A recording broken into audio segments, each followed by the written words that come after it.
Bonjour à tous, on vous met de la couleur aujourd'hui. Bienvenue où c'est marqué dessus à Saint-Cyr aujourd'hui. Il y a Franck à Gualco qui rigole à côté, puisque voilà, tu savais pas trop comment mettre ton affiche, toi.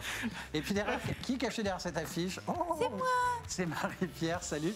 Marie-Pierre, et là nous avons aussi avec nous Stéphane Foulonneau, directeur de l'Office de tourisme de Saint-Cyr. Et on vient de voir un visuel assez sympathique. On voit la statue de la Liberté à Saint-Cyr. Et on va voir tout à l'heure que cette fameuse statue est aussi présente à Saint-Cyr-sur-Mer.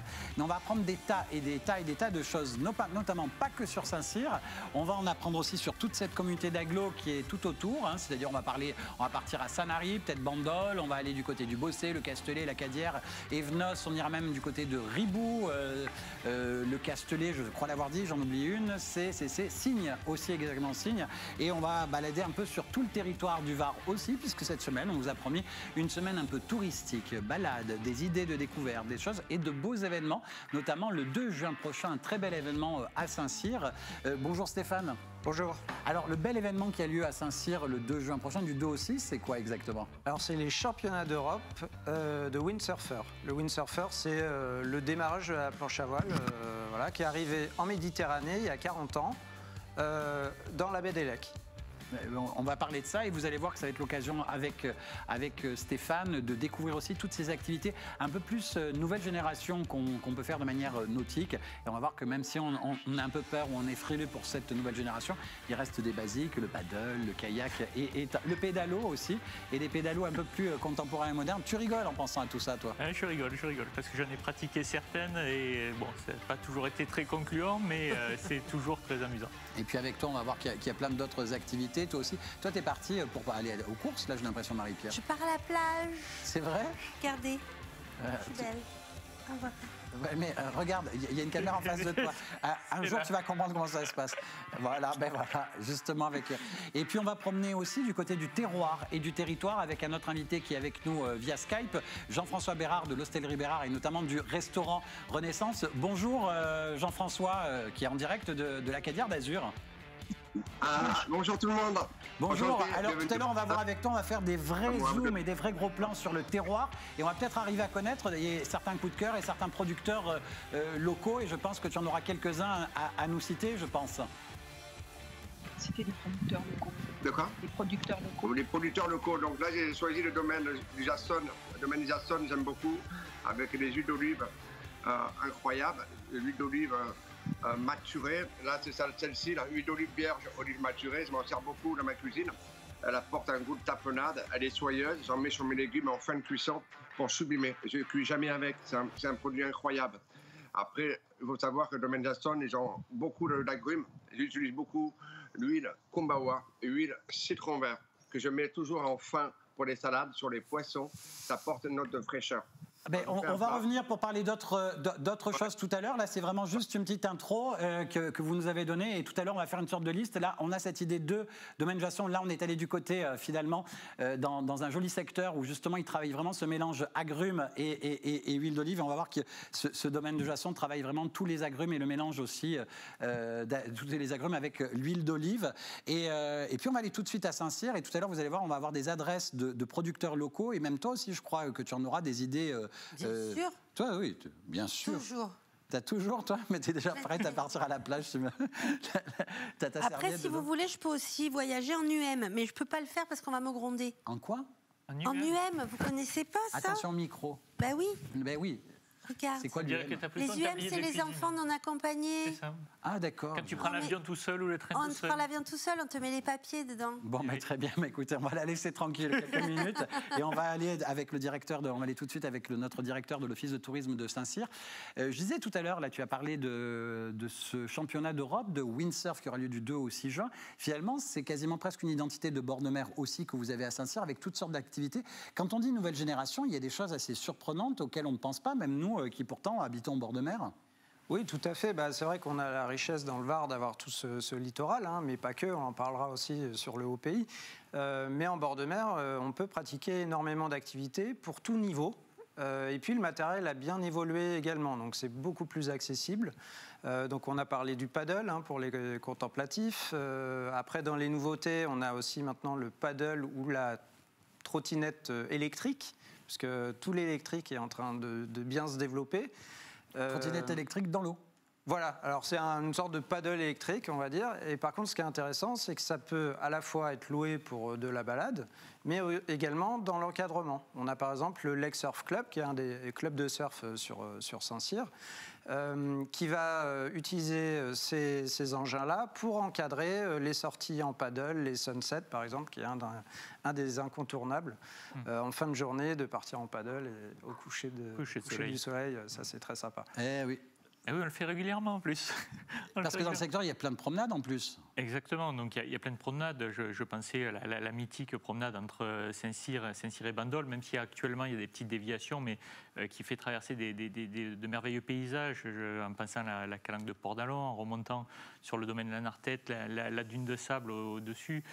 Donc c'est vrai qu'il y a plein de choses. Et c'est vrai aussi que ces activités évoluent, et pour en avoir testé plus d'une, donc on a également, comme on a pu en parler déjà, les vélos électriques, je crois que c'était hier d'ailleurs. Exact. Aujourd'hui, ces activités, le paddle électrique, le surf électrique, le surfoil électrique, donc ça permet des balades un peu plus rassurantes. Il vient de citer des noms tout à fait. qui te parlent aussi. Quand on entend le windfoil, etc., c'est quoi par exemple le windfoil? Alors, déjà le principe du foil, en fait, c'est un aileron qui est profilé et en fait, avec la vitesse, ça assure une certaine résistance et portance. Et donc la planche qui est au-dessus va décoller de l'eau et finalement, au lieu de glisser, il y a moins de frottement, on vole littéralement. Et donc derrière se développe le surf foil, le wind foil, donc avec comme une planche à voile avec le mât et le foil, le wing avec un G foil où là on a l'aile qui flotte et qu'on tient à la main. Et ça, c'est vraiment des nouvelles tendances et des nouvelles glisses qui sont en train de se mettre en place. Et la plupart des clubs de voile, c'est le cas à Saint-Cyr, c'est le cas aussi sur Bandol, sur Sanary, s'y mettent. Et donc ça demande un petit apprentissage. C'est bien de commencer avec un moniteur, des spécialistes, et puis après de se lancer. C'est vraiment de très belles sensations. Donc le foil, parce que c'est vraiment ça la nouveauté, parce que c'est vrai que c'est ce qui permet de voler au-dessus de l'eau, en même temps aussi d'avoir le confort de ne pas avoir toujours de taper dans les vagues, parce qu'on est au-dessus des vagues. Et donc du coup beaucoup plus de vitesse aussi. En tout cas, quand tu tapes sur les vagues, ça fait du bruit. Et tout ça, il n'y a rien de motorisé là, c'est tout à la force des bras et du vent. Si. Alors, il y a une partie d'engin qui est traditionnelle, avec la force du vent ou les vagues, ou le fait de pomper aussi, parce qu'il y a plein de techniques après à appréhender. Et puis, il y a des engins électriques ou thermiques qui arrivent aussi sur le marché. Là, justement, ces activités, tu l'as cité, tu as parlé de Sanary, Bandol, on n'y est pas que Saint-Cyr. Finalement, il ne faut pas hésiter à aller sur les ports, tout simplement, de plaisance et autres, etc., pour voir un peu où se trouve ce genre d'activité, qu'on va retrouver un peu sur tout ce pourtour dit méditerranéen. Mais il y a même une autre chose, c'est le bob, comment déjà? Le sea-bob. Le sea-bob, voilà. Alors, le sea-bob, là, par contre, on va être sous l'eau ou en surface. Donc le sea-bob, c'est un petit engin, on va dire un peu comme un bodyboard, on en voit électrique. À l'écran, on en a vu. Voilà, avec deux manettes qui permettent de gérer la propulsion. C'est bridé, ça va à 20 km/h à peu près. Ça a une autonomie d'1 heure et on peut donc c'est bridé aussi en profondeur pour éviter les accidents. Je crois que ça doit être bridé à 5 mètres à peu près. Et donc ça permet de naviguer plutôt à la force des palmes, qui est pas mal aussi quand même. Voilà, de le faire avec un engin de propulsion. C'est vraiment très très agréable. Donc cette sensation d'être, parce qu'en fait c'est comme si on nageait, mais on est propulsé, on a des sensations de vitesse et en l'inclinant. Donc on peut... Alors par contre, il faut être accompagné, pour l'instant, je crois réglementairement par des moniteurs de plongée en fait.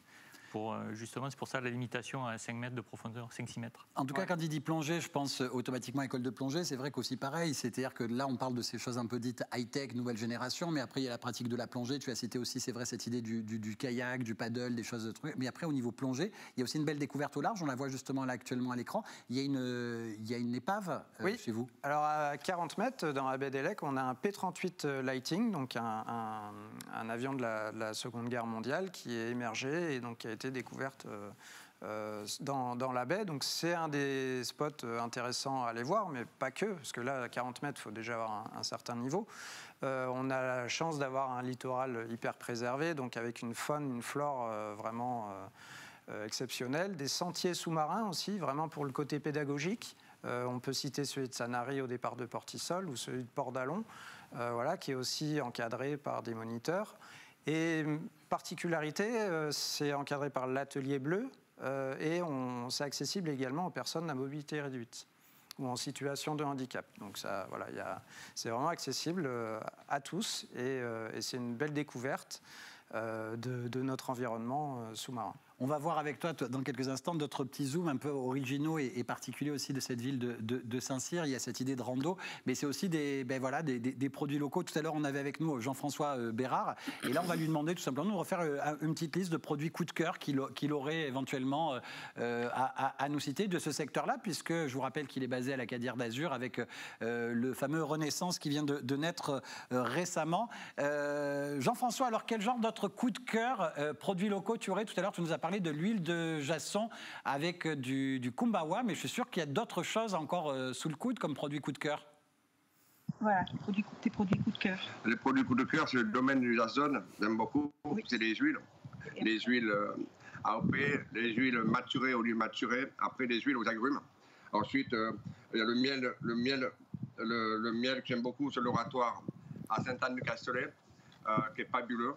C'est la famille Paquet, c'est incroyable. Et ensuite, j'ai une copine à Bandol qui fait des fromages corses et très sympa aussi, que j'ai découvert pendant le confinement. Je ne savais pas qu'il y avait des bons produits. Et dans ma cuisine, je vais incorporer un peu tout ce qui est autour de la Méditerranée. Donc là, avec le Cosa Nostra, c'est à Bandol, elle fait un chèvre de Corse au lait cru, ça s'appelle Ziki Nutsu. C'est un très... Le nom, c'est pas facile à dire. Bien, je mettrai sur mon plateau de fromage. Avec ça, il y a un lonzo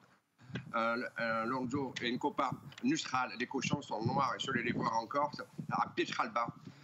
J'aime bien découvrir les produits. Donc là, vous voyez, le gras, il est incroyable, mais en bouche, il y a un fondant. C'est magique. Ce qu'on recherche, nous, c'est les produits qui donnent de l'émotion. Donc, entre les huiles, avec ça, c'est fabuleux. Ensuite, dans le jardin, je suis parti en Italie, je suis parti à Orange voir des collectionneurs d'aromates et pour agrémenter ma gamme des partitions florales. Donc là, j'ai pris un thym d'Argentine qui s'appelle le thym Machichina. C'est un thym qui a un parfum d'orange. Celui-là, je vais le mettre à infuser avec un petit fumet de poisson, avec une petite bouillabaisse, parce que ma grand-mère mettait des peaux d'orange à sécher. Donc, ça va bien pouvoir se marier avec. Et je peux vous dire que dans ce monde floral, dans cet univers, j'apprends tous les jours. Je ne savais pas qu'il y avait autant de fêlés que ça dans ce monde. Dans les variétés de choses, par exemple, là, j'ai une chose qui s'appelle la sauce clarette. Elle fait des fleurs bleues. Elles sentent super bon. Je peux en mettre dans mes salades, mais c'est surtout très bon. Elle est mellifère. Elle attire les abeilles dans le jardin. Et je pense à ça. Donc là, cette année, la gamme de choses, on va passer à 35 variétés de choses. Le thym, 12 variétés de thym. Le basilic, l'année dernière, j'étais à 55 variétés de basilic. Cette année, on va passer à 62 variétés de basilic. J'en ai trouvé des rares. J'espère qu'avec le climat qui est un peu capricieux, on va les mettre sous serre, on ne va pas les sortir, on va les protéger. Hein. Et ensuite, les tomates. L'année dernière, on avait 880 variétés de tomates. Est-ce que tu ne serais pas en lien avec un certain Bruno Fournier, le tomatophile, pour ces fameuses variétés de tomates? Avec Bruno Fournier. Donc l'année dernière, on a fait ça. Là, Bruno, en ce moment, il est avec mon copain Jean Castel. Et puis, il aide à faire les jeunes à prospérer, à partager son savoir-faire. Parce que Bruno, c'est la connaissance. Et la connaissance, c'est la chose la plus importante. Quand on n'a plus rien, la seule chose qui nous reste, c'est la connaissance. Et on peut se refaire n'importe où dans le monde. C'est ça qui est magique dans ce métier. Cuisinier, c'est un travail de recherche, de se remettre toujours en question, faire rêver les clients. Voilà, je ne vais pas faire les mêmes partitions. Toute ma vie, les mêmes. J'essaye de me renouveler. Mon père, il fait une cuisine comme Mozart. Et moi, je m'appelle Rondo Venetano. Ça veut dire que j'apporte la fougue, l'élan, l'envie de créer des partitions qui est un peu sexy, apporter de la nouveauté, du pep. Essayer que la salive, elle coule comme des larmes. Je veux qu'on mette en bouche, ça passe waouh. Et quand on ferme les yeux, on ait du plaisir. Voilà, du plaisir. Ce fameux plaisir dont tu parles, justement, je rappelle que c'est vrai que tu es étoilé au Guide Michelin, mais tu as aussi une étoile verte qui récompense justement les chefs engagés justement dans cette gastronomie durable. Donc cette localité, cette proximité, elle est essentielle aussi pour toi. Tu nous as cité quelques producteurs locaux. Tu as ton propre potager aussi, et j'ai envie de citer le fameux Renaissance, le restaurant justement qui est un peu, j'allais dire, la dernière identité de l'hostellerie, qui est aussi un hommage à ton papa René dont tu parlais. Oui, dans le jardin, donc on fait beaucoup la Renaissance. On a changé le nom du restaurant, on l'appelait René Essence par rapport à mon père, parce que je ne voulais pas marquer Jean-François Bérard, c'est égoïste, c'est mon père qui l'a créé, donc je lui ai dit, papa, je vais te faire une fleur, on va marquer René Essence, moi je suis l'essence, et c'est toi le créateur. Et moi je suis seulement un compositeur, voilà. Bon, en tout cas, un grand merci à toi, Jean-François. Et là, finalement, on a retenu des adresses, des produits un peu locaux. Parce que je pense que j'allais dire, le secteur dans lequel tu es, la communauté d'agglomération Sud-Seine-Baume, il y a une proximité de tas de producteurs, surtout. Donc, c'est ça qui est bien dans l'endroit où tu es aussi, surtout. Producteurs locaux, j'en ai beaucoup. C'est ça qui est fabuleux. J'ai la chance d'avoir mon poissonnier à Sanary, il s'appelle Pilato, qui me fait des poissons de la pêche. Éric Gossen de mon village, qui me ramène quelques petits rougets. Chacun, après la terre aussi, j'ai Mout à Saint-Cyr, j'ai mon copain Laurent qui me ramène carrément la cueillette du matin, parce que le jardin, j'ai pas mal de légumes, mais il y a des moments où j'ai de la rupture. Donc grâce à eux, j'arrive à faire des belles partitions. Ces fournisseurs, ils mettent le cœur à l'ouvrage. J'essaie de les préserver, de les faire travailler, de les mettre en avant. C'est local, important. Le mot local, merci beaucoup Jean-François. Ce mot local, c'est un peu celui que l'on a tout au long de la semaine. Et on va revenir à cette idée de local, parce que je pense, là en citant ces producteurs, je pense au plan du Castellet, où il y a ce marché des producteurs locaux tous les samedis. Il y en a un aussi du côté du Bossé, je crois que c'est le mercredi matin aussi, et le dimanche matin également. C'est-à-dire cette localité. Et justement, j'ai envie de revenir à Saint-Cyr. Tout à l'heure, je disais des trucs assez originaux. Vous avez une statue de la liberté, on l'a vu tout à l'heure sur ton affiche. Ouais, et je crois que... Non, c'est toi qui l'avais dans ton mug, là, voilà. Et elle est là, on va la voir en photo aussi. Et alors, Bartholdi, c'est-à-dire celui qui a vraiment fait la vraie statue de la liberté, est présente chez vous? Tout à fait, sur la place Portalis, qui est une famille d'ailleurs de Saint-Cyr, co-rédacteur du Code civil, sous Napoléon Ier. Famille de Portalis, qui était originaire du Bossé. Oui, et puis qui aujourd'hui exploite le domaine Château Prado. Donc on parlait des beaux producteurs, il y a aussi dans l'appellation Bandol des très très bons producteurs et des vraies histoires aussi à raconter. C'est vrai que ce Bandol est vraiment dans votre secteur, c'est-à-dire Saint-Cyr, la Cadière, etc., etc. Tout à fait, il y a 8 communes dans l'appellation et donc Saint-Cyr en fait partie avec des belles maisons. Je crois même que la plus petite partie du vignoble, elle est sur la commune de Bandol. Oui, je crois que oui, il y a une petite plus développée parcelle sur Bandol, mais le fameux Bandol, il y a le Notec, il y a aussi d'autres... Le fameux Bandol, c'est parce que les vins partaient justement du port de Bandol et qui étaient justement apposés sur les estampillés Bandol pour le port de départ, et c'est comme ça qu'on l'a appelé ce fameux Bandol. S'il y a d'autres zooms à faire dans le secteur, qu'est-ce que tu nous conseilles aussi ? En dehors des activités nautiques, oui, évidemment. Sur le secteur, il y a aussi l'incontournable circuit du Castellet. Je pense qu'aujourd'hui, c'est un incontournable. On a également le parc naturel régional de la Sainte-Baume. Dont vous faites partie, c'est vrai que ça va quasiment jusqu'en Provence verte. Tout à l'heure, tu nous en parleras aussi. Tu me parles du circuit du Castellet. Je crois qu'il y a une activité assez originale aussi en ce... Ah oui, alors on parlait des activités nautiques. Il y a une activité qui est le jet surf, donc c'est un surf motorisé, donc soit électrique, soit thermique. Qui maintenant se pratique également sur un des plans d'eau qu'il y a autour du circuit. Donc ça relie le côté course automobile et le côté sportif un peu plus engagé. On est sur le sport mécanique, on reste sur les sports mécaniques si on reste sur le jet surf à moteur. Tout à fait. Tu disais parc naturel régional de la Sainte-Baume. Et je pense qu'il y a une ville, il y a la chapelle Saint-Pilon aussi, à Ribou aussi, dans la communauté d'agglomération Sud-Seine-Baume. Oui, tout à fait. Il y a vraiment des très belles richesses au pays, les cités médiévales, avec ce caractère, et vraiment une histoire aussi à raconter qui est totalement complémentaire avec le bord de mer, où on a un côté plus sportif, qui est notre carte de visite sur Saint-Cyr, mais voilà, l'ensemble du territoire est vraiment complémentaire. Et ça avec Sanary, qui est finalement même un super décor à Noël, justement, aussi ce port qui a son identité, qui a été le premier plus beau marché de France élu par TF1. Vous avez Evenos, vous avez le Bossé. Le Bossé, toi, tu parlais des maisons de la nature aussi. La maison de la nature des 4 frères au Bossé, bien sûr, avec beaucoup d'animations qui se passent autour de cette maison.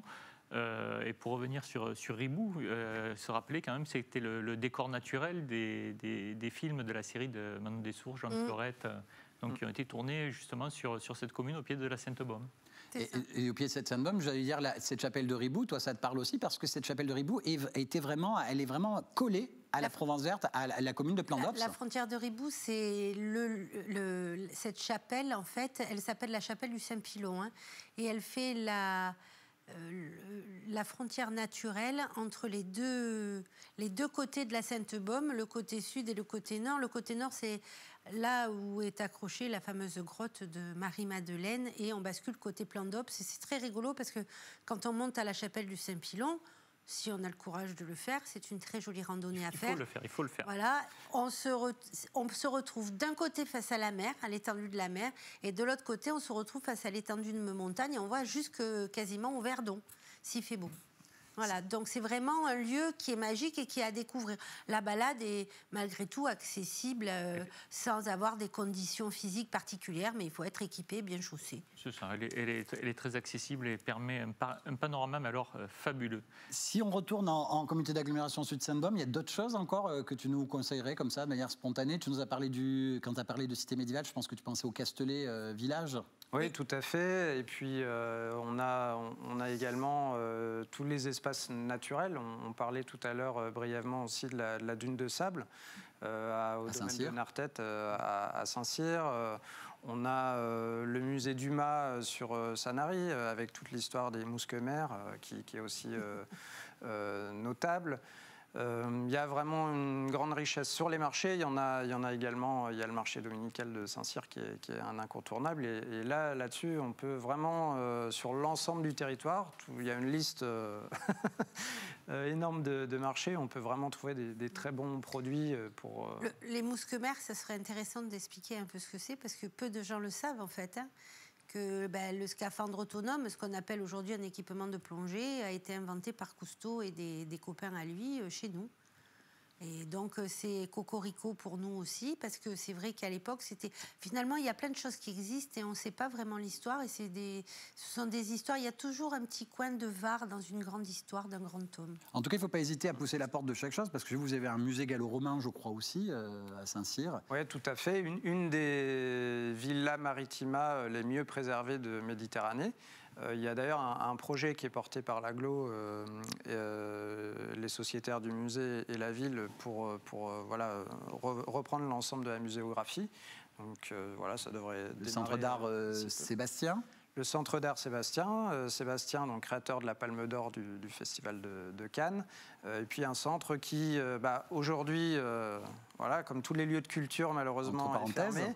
Mais il y avait encore une belle expo qu'on a mis en virtuel, qui peut être vue avec pas mal d'artistes locaux.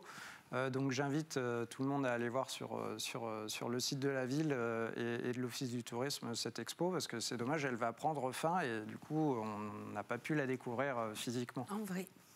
Tu allais réagir, je crois. Non, j'étais sur une autre thématique. C'est simplement, en fait, ça rassemble énormément d'activités. Le territoire, qui n'est pas si vaste que ça, mais avec beaucoup d'activités et sur vraiment toutes les thématiques. Donc, c'est vrai, pour en avoir pratiqué beaucoup, donc en restant pour redescendre du Saint-Pilon, pourquoi pas en parapente.